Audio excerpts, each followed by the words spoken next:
कालेबुङ हेरेर बसिरहनु भएको हजुरहरू सम्पूर्णमा मेरो हार्दिक अभिवादन।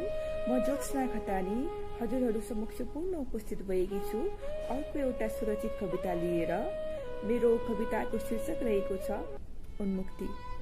कविता सुरु गर्छु है त। आज मैलो भएको छ र नै तिमी सुकिलो भई बस्न पाएका छौ। आज मैलो भएको छ र नै तिमी सुकिलो भई बस्न पाएका छौ। उसका हातहरूमा सिप थिए भनेर नै तिमीले हरेक सुविधाको आनन्द लिन पाएका छौ। आज तिमी आफूलाई उच्च सम्झिरहेछौ उसलाई तुच्छ देखाई। आज तिमी आफूलाई उच्च सम्झिरहेछौ उसलाई तुच्छ देखाई। उसले नै ठहराएका महलहरूमा कुप्रथाको तगारो लगाई। थुकिरहेछौ उसलाई निर्दोष मनहरूलाई दुखाई। थुकिरहेछौ उसलाई निर्दोष मनहरूलाई दुखाई। अन्धो परम्पराको नाउँमा अनेकौं आरोपहरू लगाई। सुनेको थिए सबैको सेवा गर्ने हातहरू साह्रै दिव्य अनि पवित्र हुन्छन् रे है। तर खोइ त किन आज उसैका शिल्प उसैका हातहरूले छुन खोज्दा अपवित्र मानिएको जसलाई उसले आफ्नो मेहनतले बनायो। काले तारका कुप्रथाहरू किन तेर्सिए उसका पैतलामा जसलाई जोगाउन बगाइरहे उसका पाखुराले पसिना। उ त समाजको सृष्टिकर्ता पो त उ बिना अधुरो हुन्छौ तिमी। तर यो सत्यलाई भने किन भुलाउँछौ तिमी। युगौंदेखि नै समाज निर्माणमा उसका नङ्ग्राहरू खिँदै आएका छन्। युगौंदेखि नै समाज निर्माणमा उसका नङ्ग्राहरू खिँदै आएका छन्। उसको मेहनतले नै तिम्रो घर भान्सा र पूजा कोठा सजिएका छन्। शिरको ढाका टोपीदेखि लिएर शरीरमा राष्ट्रिय वर्दीहरू ठटिएका छन्। बेस्ट तिम्रो पैतलाको सुरक्षा होस् पनि जुत्ता रूपी आवरणहरू बनिएका छन्। तर विडम्बना आखिर तिमीले के दियो उसलाई। बदलामा उसलाई नै दबाउन तिमीले रूढिवादी कसिङ्गरहरू थुपारिरह्यौ। वाह गजबको छ तिम्रो नीति। परिश्रम चल्यो तर पानी चलेन। यौवन स्वीकार्य भो तर सिन्दुर पोते भएन। मानिस ठुलो दिलले हुन्छ जातले हुँदैन। हामी सबैले पढेका छौं वास्तविकता पनि जानेका छौं। तर नि मौन विज्ञान रूपी हतियारलाई किन प्रमाण पत्रमा मात्र सीमित राखेका छौं। 21औं शताब्दीको हामी जमाना अब बदलिसक्यो। देशले पनि धेरै उन्नति गरिसक्यो। तर नि हीन मानसिकताको कुप्रथामा जिउन विवश दलितको हकको न्याय चाहिँ कहाँ हरायो। आँखा चिम्लिएको समाजको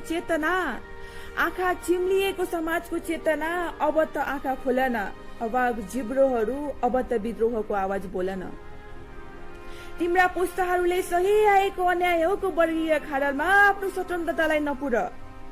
तिम्रा पुर्खाहरूले सही आएको अन्यायको वर्गीय खाडलमा आफ्नो स्वतन्त्रतालाई नपुर। अब आरणहरूमा शस्त्रको निर्माण गर।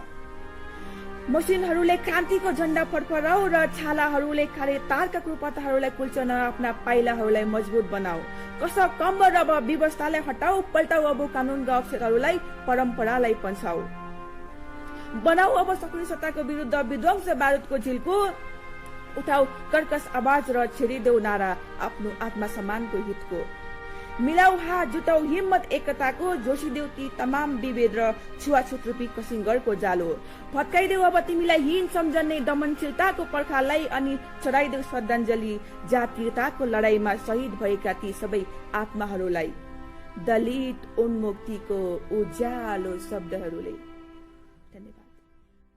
म मुकेश गिरी दार्जिलिङबाट सुकुमाया प्रधान स्मृति कविता प्रतियोगिताको अन्तिम चरणमा यहाँहरू समक्ष स्वरचित एउटा कविता लिएर उपस्थित भएको छु।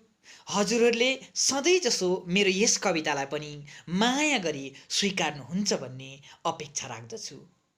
मेरो आजको कविताको शीर्षक छ समयका निस्तब्ध पदचाप।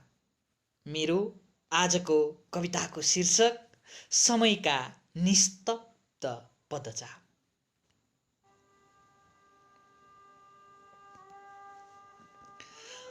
पटक पटक समाचार हिँड्छ समय विडम्बनाको आवाज लिएर।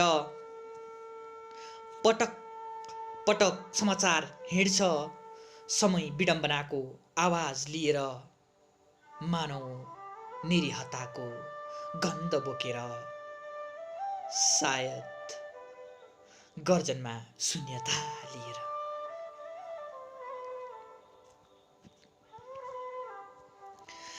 सानो छँदा बाबालाई सोध्थे, साँझ परेपछि मलाई जिस्काउन आउने त्यस किराको नाम। सानो छँदा बाबालाई सोध्थे, साँझ परेपछि मलाई जिस्काउन आउने त्यस किराको नाम।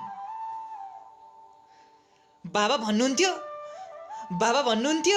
घडीले जस्तै झ्याउकिरीले पनि अलार्मसँग अन्धकारको सूचना दिन्छ। बाबा भन्नुहुन्थ्यो घडीले जस्तै झ्याउकिरीले पनि अलार्मसँग अन्धकारको सूचना दिन्छ। अँध्यारो समयसँग आउँछ, सायद जान्छ। अनि पृथ्वीको आयु घट्दैछ, बुढापाका कहिले भन्थे। अनि पृथ्वीको आयु घट्दैछ, बुढापाका कहिले भन्थे। विज्ञानको आडमा खित्का छोड्थे, त्रसित छु। विज्ञानको आडमा खित्का छोड्थे, त्रसित छु। कर्कलाको पातमा एक थोपा पानी लागिरहेछ जिन्दगानी। कर्कलाको पातमा एक थोपा पानी लागिरहेछ जिन्दगानी। देशलाई त्यही देख्दछु, देशलाई त्यही देख्दछु। हट्टा बाहर भएको देवालयसँग बहिष्कृत ईश्वरत्व लिएर, देशलाई त्यही देख्दछु। हट्टा बाहर भएको देवालयसँग बहिष्कृत ईश्वरत्व लिएर।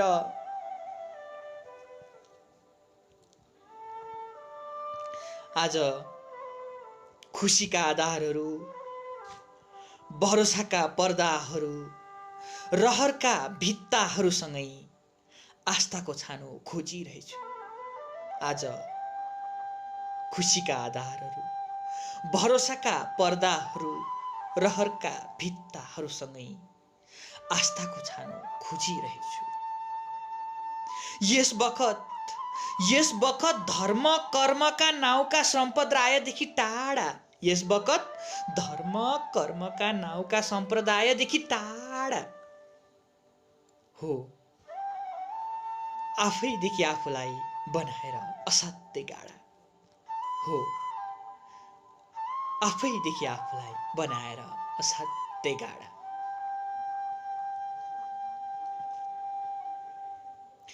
मान्छेको थियो भर, मान्छेकै छ डर। मान्छेको थियो भर, मान्छेकै छ डर। ओ हितैषी, मैले टेक्न अघि तिम्रो पाइतालाको छाप मेटाउनु पर्छ। ओ हितैषी, मैले टेक्न अघि तिम्रो पाइतालाको छाप मेटाउनु पर्छ। तिमीलाई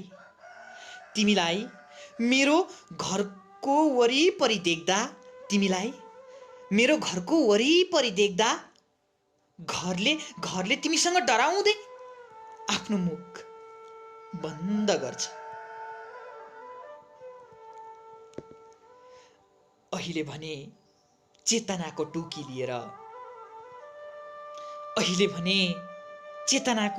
लिएर समय उभिएको छ सर्वाङ्ग पृथक। जहाँ एक मुट्ठी जीवनको जोहोमा रुपियाँ अमूल्य मान्छ रित्तो पेट। जहाँ एक मुट्ठी जीवनको जोहोमा रुपियाँ अमूल्य मान्छ रित्तो पेट। त्यही जीवन किन्न नसकेर थकित छ कुनै सेट। त्यही जीवन किन्न नसकेर थकित छ कुनै सेट। बस परिवर्तन सत्य बुझेर समय प्रतीक्षामा छ। बस परिवर्तन सत्य बुझेर समय प्रतीक्षामा छ, स्वर्णिम उज्यालोको। बस परिवर्तन सत्य बुझेर समय प्रतीक्षामा छ, स्वर्णिम उज्यालोको। नमस्कार, म नारायण काफ्ले डुवर्सबाट भोकमरी आगो कविता लिएर उपस्थित छु। कविता भोकमरी आगो। चुलोमा नबलेर पेटभित्र सल्किने दुस्साहस गरिरहन्छ यो भोकमरी आगो। त्यसैले त आमा बुवाका न्यास्रा आँखाहरूको बाटो पहिल्याउँदै बगिरहन्छ टिस्टा। आन्दोलनमा छोरोको चितासँगै घर डढेका यादहरू पखाल्न रसाइरहन्छन् उनीहरूका आँखाहरू र सताइरहन्छन् पत्तै नलागेका अज्ञात रोगहरूले।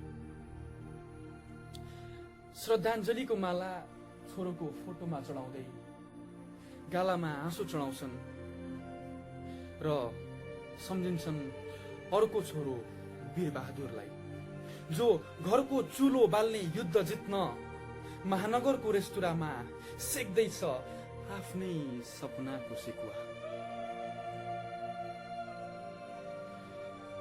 आगो आफ्नो ज्याला खोज्दै भोक भएर सल्किरहेछ वीरबहादुरको लाचार पेटभित्र। आगो आफ्नो ज्याला खोज्दै भोक भएर सल्किरहेछ वीरबहादुरको लाचार पेटभित्र। वीरबहादुर घुटुक्क थुक मिलेरै शान्त पार्छ पेटको राँको र सम्झिन्छ बा आमाका बगिरहने आँखाहरू र घर माथिको जोखिमपूर्ण पहिरो। सम्झिन्छ कपाल झरिसकेको बाबुको तालु र उक्किन लागेको घरको छाल। सम्झिन्छ छोरीको तोते बोली, छोराको प्रेमिल बदमास र सम्झिन्छ तोडेको कसम र घरमै छुटेकी आधा जिन्दगीलाई पनि। सोध्छ यो आगोले पनि गरिबले चाहिँ कहिल्यै अगाउन्जेल खान नपाउँदो रहेछ। सबै खाए पनि दुःखले दुःखलाई नपचाउँदो रहेछ। वीरबहादुर उहिलेदेखि नै जल्दै आएको हो बाँच्ने सङ्घर्षको आगोमा तेल र बाती बनेर। वीरबहादुर जलेकै आगो तापेर त तातिएको छ राजधानीको लुते कुर्सी पनि। तर भन्नेले तेलमा भिजेको बाती होइन, दियो जल्दैछ भनिदिएपछि तेल र बाती जस्तै आफ्नो अस्तित्व गुमाएर उज्यालो र स्याबासी अर्कैलाई दिएर वीरबहादुरहरू आफू अन्धकारमै जलिरहे। केही दियोको प्रकाशमा पढेर डाक्टर भएकाहरूले नगरिदिएपछि सित्तैमा भोक र रोगको उपचार। वीरबहादुर दागबत्ती दिन गाउँ आएको छ। आगोले बाउको शरीर खाएको छ, आगो अझै भोकाएको छ। हेर्नुहोस् त महाशय, ठ्याक्कै बाउको बिडो थाम्दै बसको अन्तिम सिटमा बसेर सहर पस्दै गरेको त युवक वीरबहादुरको आफ्नै छोरो।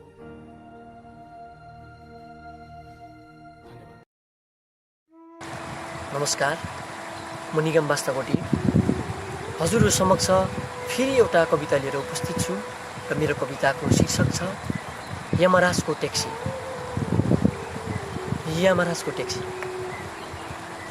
उठिट्याउँ कराएको भोलिपल्ट हुनुपर्छ, टिकट बिनै उसले यमराजको ट्याक्सी चढेको।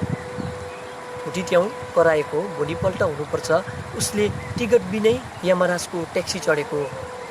ट्याक्सी चढ्ने अघिल्लो दिनसम्म हार नखाने मान्छेलाई, त्यो ट्याक्सी चढ्ने अघिल्लो दिनसम्म हार नखाने मान्छेलाई आज ऊ माथि चढेको फुलको हारले उसले हारेको साक्षी दिइरहेको थियो। भनौँ मान्छे हुन्जेल तमास बनेको ऊ आज सबैको निम्ति खास थियो। कठै यमराजको ट्याक्सीमा उसको लास थियो। आउनुहोस्, चढ्नुहोस्, खाली छ भन्ने खलासीको काम आज शङ्खको त्रासित धुनले सम्हालेको थियो। अघि छर्दै गरेको बुर्कीले राइट टर्न अनि लेफ्ट टर्न बताउने तीखा तीरका काम सम्हालेका थिए एवं 4वटा कातले ड्राइभर भैटो पाल्दै आफ्नो पेसेन्जरलाई कहिले फर्केर नआउने गन्तव्यमा पुर्याउने अटोट गरेको थियो। अनि काउन्टरमा लाइन बसेका सबैले रामको नाम सत्य हो भन्ने कुरा एकहोरो दोहोऱ्याइरहेका थिए। रामको नाम सत्य बताउनेहरू यो ट्याक्सीमा चढ्न रुचाएका थिएनन्। रामको नामलाई सत्य बताउनेहरू यो ट्याक्सीमा चढ्न रुचाएका थिएनन्। बरु टिकट पाए आफ्नो टिकट ब्ल्याकमा सस्तै दाममा बेच्छु भनेर सोच्दै थिए। तर बिचारा लाइनमा उभिनेहरूलाई थाहा नै थिएन राम जस्तै यमराजको ट्याक्सी पनि सत्य हो भनेर। यसरी रामलाई सत्य बताउने र यमराजको ट्याक्सीलाई झुटो बताउनेहरूले आफ्नो ट्याक्सीमा चढ्ने नोटिफिकेसन अघिबाटै चाल पाउँदा हुन् त राजा परीक्षितले झैँ भागवत सुन्थे कि राजा हरिश्चन्द्रले झैँ दान गर्थे कि अमिलो रस आफूले चुसेर गुलियो रस रामको निम्ति सबरीले झैँ साँचेर राख्थे कि गर्थे होलान् निर्दोष पशुको हत्या अनि भन्थे कि जिब्रो पड्काउँदै 2 दिनको जिन्दगी कि बेच्दै पर पूर्वको हड्डी छोपिएको माटोहरू अनि किन्थे कि एक राति जवानी। हुन त भाग्यमा नभएपछि महँगो रकमको चामलको पहिलो गाँसमा पनि ढुङ्गा लाग्न सक्छ। हेर्नुहोस्, भाग्यमा नभएपछि नि महँगो दामको चामलको पहिलो गाँसमा पनि ढुङ्गा लाग्न सक्छ। र यो यमराजको ट्याक्सी पनि हाम्रो मनोरम जीवनको एउटा ढुङ्गा नै हो, जसलाई पाहुना जाँदा ढुङ्गा लागेको गाँसलाई हाँस्दै चपाए झैँ सबैले चपाउन बाध्य पर्छ। धन्यवाद। संवाद कालिम्पोङलाई मुडी धन्यवाद टक्राउँदै कविता प्रतियोगितामा मलाई पनि समावेश गरिदिनु भएकोमा आभार प्रकट गर्दै म लिङ्से निवासी पवित्र शर्मा हजुरहरूको समक्षमा फेरि पनि एउटा कविता लिएर आएकी छु र पस्किँदैछु मेरो कविता यात्रा फौजीको। हामी पनि रातभरि जाग्रत हुन्छौं, कुनै प्रेम सम्बन्धमा बसेर होइन तर त्यो सिमानाको काँडेतारमा फसेर हो। लैला मजनू मुना मदनको कहानी सारा विश्वले नै जान्दछ। उरी एट्याक पुलवामा एट्याकमा शहीद भएका ती वीर सपुतहरूको जीवन कहानी कसले पो कोट्याउन मान्दछ। ल हवस् त अब सुन्नुहोस् एउटा वीर सपुतको कथा एउटा सानो कविताको रूपमा। क्याप्टेन विक्रम बत्रा, सुबेदार योगेन्द्र सिंह यादव, जसवन्त सिंह रावत यस्ता वीर जवानको जब मैले सुने कहानी 16 सालको उमेरमै मैले पनि सैनिक बन्ने ठानी। रगत पक्ष भई शहीद बन्नु पर्छ यति पनि जानी, आफ्नो आमाको अंगालोमा होइन भारत माताको काखमा आफूलाई समर्पित गर्छु भनी। कोसिस जारी थियो मलाई परिवारले रोक्ने, सैनिक बन्ने पागलपनको अघि कसले पो मलाई छेक्ने। नचाहँदै बिदाई दिनुभयो देशको रक्षक हुनलाई। बाँकी नै के थियो र मसँग, मनी अंगालो हाले परिवार समक्ष रुनलाई। फौजीमा घण्टौं बन्दुक च्यापेर बिताइन्छ, युद्ध स्थलमा त झन् जे पायो त्यही नै खाएर निदाइन्छ। देशमा सेवारत हुनलाई घर नि त्यागेर आए, सन्ततिलाई परै राखी भारत मातालाई सिरानी लाए। कहिले पाकिस्तान, कहिले बंगलादेश त कहिले चाइनाले आक्रमण गर्न नि छोड्दैन। मनोबल, क्षमता र शक्ति बिलाउँदै गए पनि ती बन्दुक थामेका हातहरूले कहिले नि बाटो मोड्दैन। देशमा आक्रमणको दर्दनाक समाचार आउँदा एउटी आमा मात्र होइन कैयौं आमा रुन्छिन्। रगतले लटपट्टिको शरीर तिरङ्गा झण्डा भित्र पाउँदा जति नै कठोर त्यो हृदय राखे पनि ती पत्नीहरू बेहोस हुन्छन्। बाबा भन्छन्, जुन हातले त्यसलाई ताते गर्दै हिँड्न सिकाए, आज त्यही हातले त्यसको अन्तिम संस्कार गर्दैछु। डाको छाडी लाचार भएकी उसकी आमालाई छोरा त धरतीको बोझ होइन, मातृ रक्षामा शहीद भयो भन्दै थमथम्याउँदैछु। यसर्थ समर्पणका प्रतिमूर्ति ती वीर योद्धाहरूलाई, त्यागका प्रतिमूर्ति ती राष्ट्र प्रेमीलाई, मातृभूमिको रक्षार्थ आफ्नो तिलाञ्जली दिनेहरूलाई, देश रक्षार्थ तैनात ती फौजीहरूलाई सलाम छ, सलाम छ, सलाम छ। ती दाजुभाइहरूलाई, ती माताहरूलाई, ती सबै देशका रत्नहरूलाई, ती सबै देशका रत्नहरूलाई धन्यवाद। नमस्कार दर्शकवृन्द, म प्रणय दाहाल इच्छे कालिम्पोङबाट। सुकमाया प्रधान स्मृति कविता प्रतियोगिता 2020 को अघिल्लो चरणमा म प्रवेश गर्न सक्षम भएको छु र सम्पूर्ण दर्शकहरूलाई म त्यसको निम्ति धन्यवाद दिन चाहन्छु। र मेरो आजको कविताको शीर्षक छ युद्ध। अचानक एक हुल शक्तिशाली हावाले तिम्रा सपनाहरू कुल्चियो, खुसीहरू पखाल्यो, ओठका कोमल मुस्कानहरू च्यात्यो र सम्बन्धहरू तोडफोड गर्न प्रबल प्रयास गरिरह्यो। यतिखेर सडकहरू सुतिरहेको छ लमतन्न परेर, यतिखेर सडकहरू सुतिरहेको छ लमतन्न परेर, होहल्ला र चहल पहल खै सोधिबस्छ सडकले बारम्बार। यात्राहरू केही बेर अचल हुनु भनेको यात्रा सधैँको निमित्त जीवन रहित हुनु होइन। तिमी सम्झन्छौ हरेक लडाई साहसको हुन्छ, बहादुरीको हुन्छ, हतियारको हुन्छ।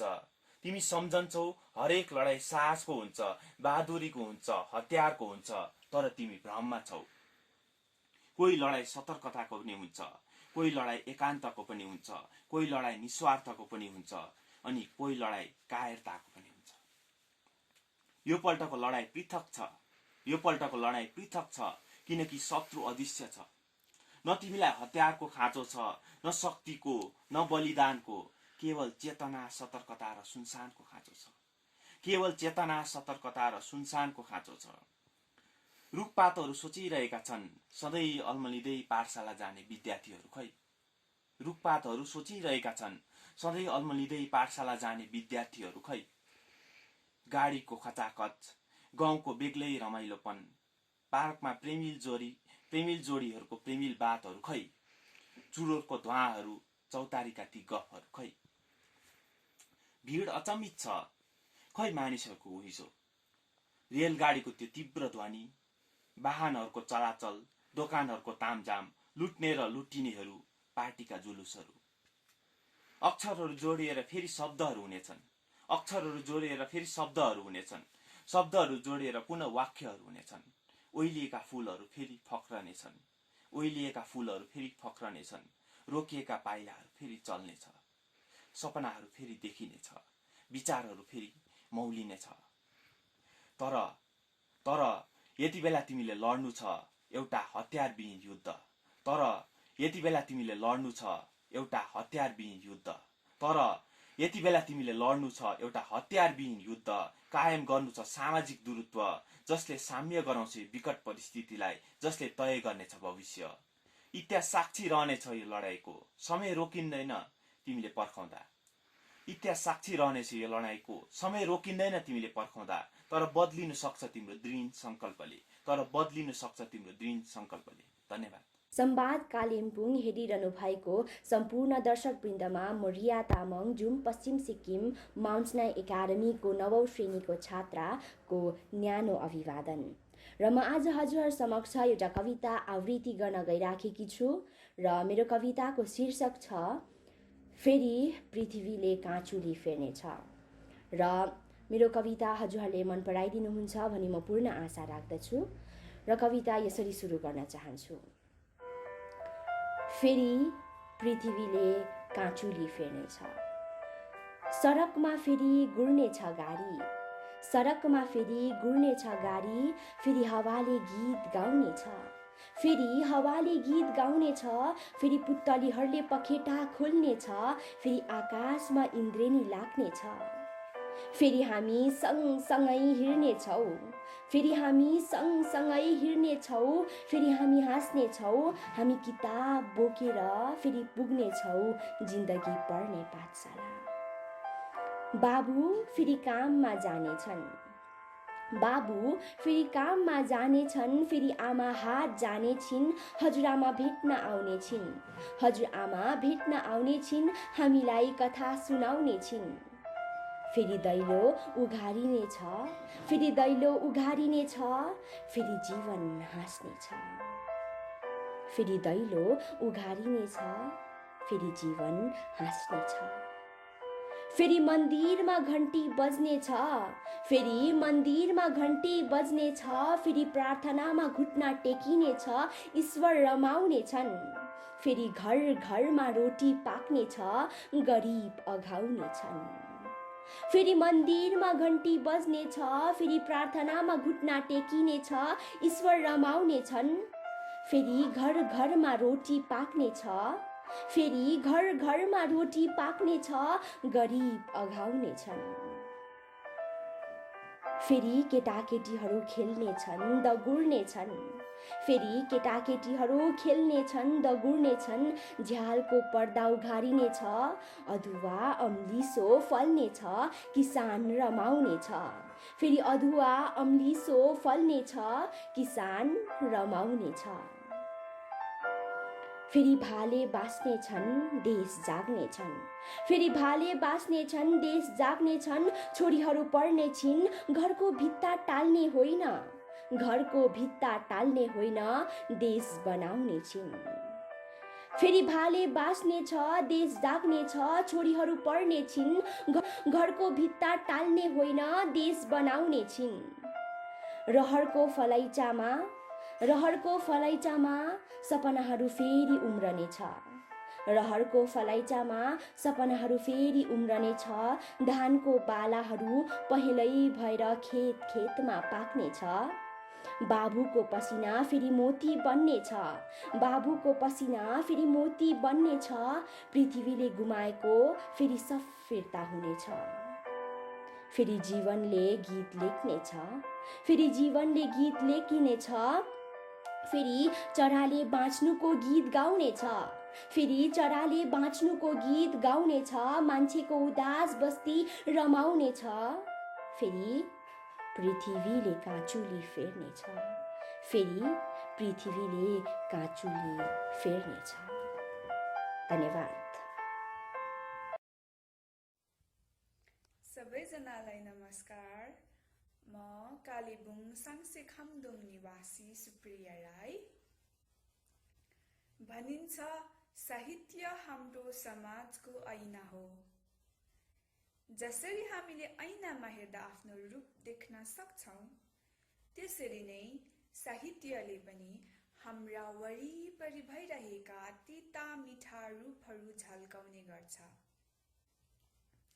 यसै क्रममा म हजुरहरू समक्ष हाम्रै वरिपरि भइरहेका यथार्थ घटनाहरू कविताको रूपमा लिएर आएकी छु र मेरो कविताको शीर्षक छ यथार्थ बिनाको यथार्थ। खाली पन्नाले 2-4 चीज लेख्न सक्छु कि भनी बस्दा, कल्पनाको बजारमा यथार्थलाई वर्णन गरौँ भनी मोलहरू खोज्दा, मौनतामा बसी आँखा चिम्मा गरी केही बेर सोच्दा, ओहो म त उडी गई पुगेछु यथार्थदेखि टाढाको यथार्थ। साना छँदा न दिन न रात भनी तिमीलाई स्याहार पुर्याउने आमा अहिले वृद्ध आश्रममा आफ्नो सन्तानको निम्ति प्रार्थना गरिरहेछ। न हुरी न पानी भनी भगवानको मूर्ति तयार गर्ने मानिस अहिले दलित भनेर धर्मस्थल बाहिर नै 2 हात जोडिरहेछ। गरिबीले यहाँ 2 गाँस खान पनि सोच्ने अवस्था आएछ। स्वर्गको आशमा मानवताको भने नाश भएछ। संसार परिवर्तन गर्छु भन्ने त्यो जोशमा यथार्थमा स्वयंमा परिवर्तन ल्याउन पर्छ भन्ने होश कहाँ गएछ? भए जति सारा सफलता अँगाल्न सक्छु भन्ने सपना अचाउने आँखामा एकान्तको 2 थोपा आँसु अचाउन असक्षम हुने परिस्थिति आइरहेछ।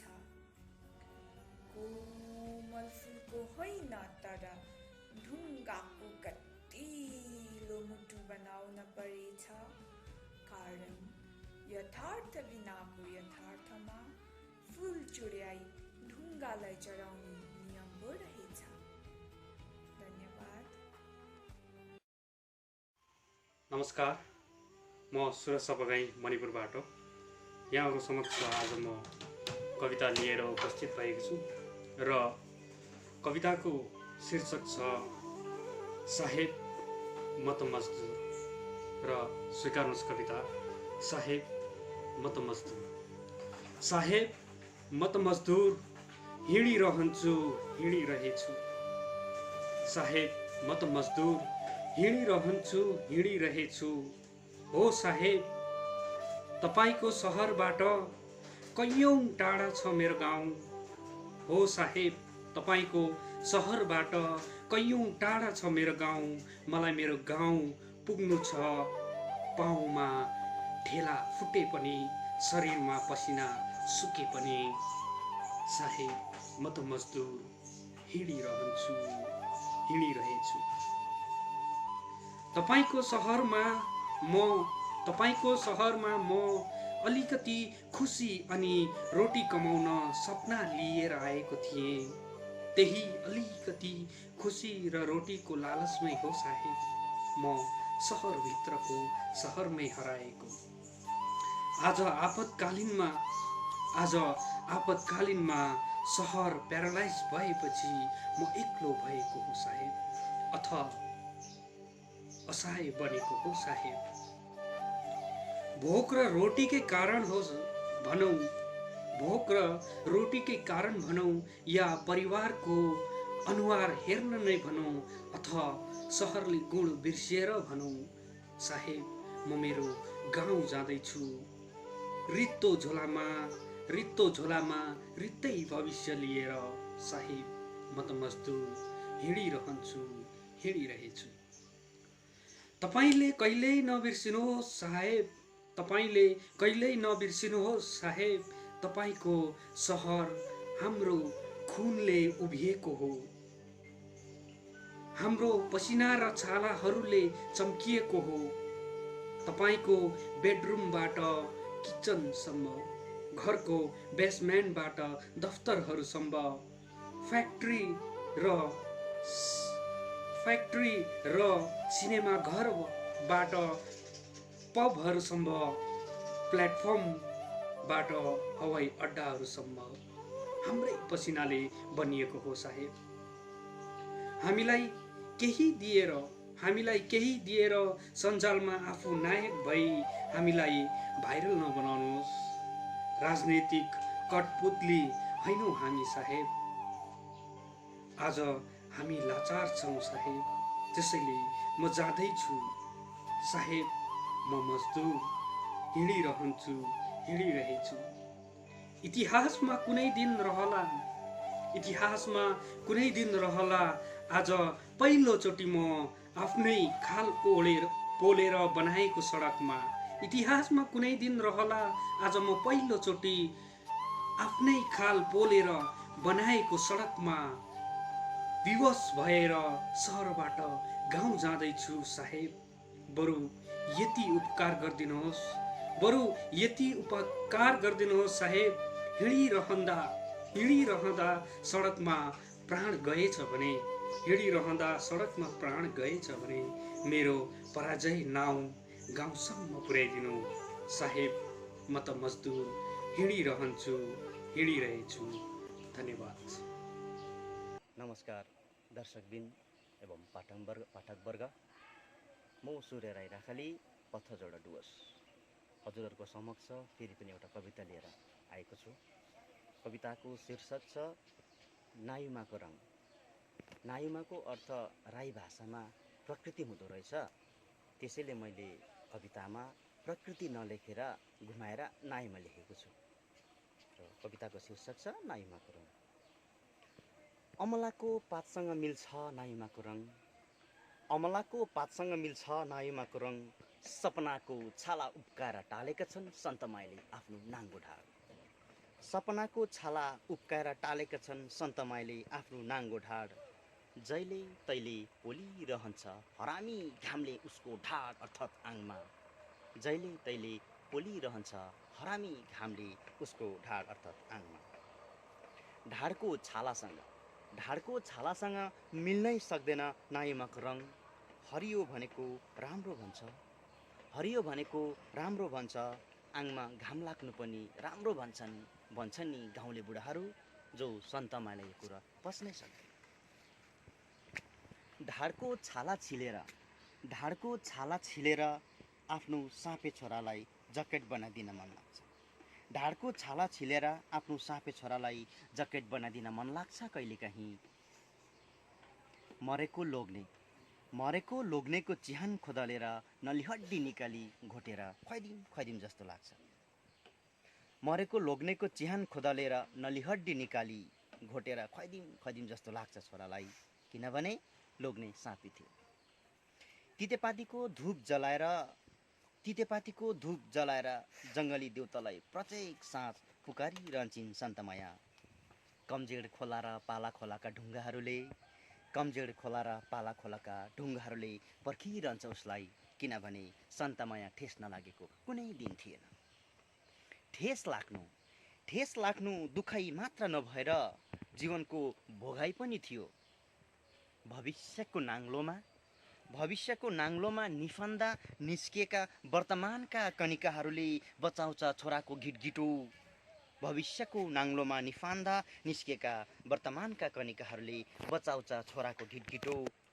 किटिँदै गरेको छोराको आँखामा सर्लक्क देख्छ बाबु चाहिँ। ढाँट्नु नजान्ने सन्तमालाई ठ्याम्मै मन पर्दैन बैमानी राजनीति, पटक्कै मन पर्दैन खोक्रो आश्वासन। ढुङ्गा जस्तो कठोर भएर बाँच्न पनि जान्दिनन्, फुल जस्तो कोमल भएर हाँस्न पनि जान्दिनन्। फुलसँग डराउँछ, आफ्नो भुलसँग डराउँछ, आफ्नो कुलसँग डराउँछ र भन्छ डर्ने त रहेछ जीवनलाई बाटो देखाउने, धन्यवाद।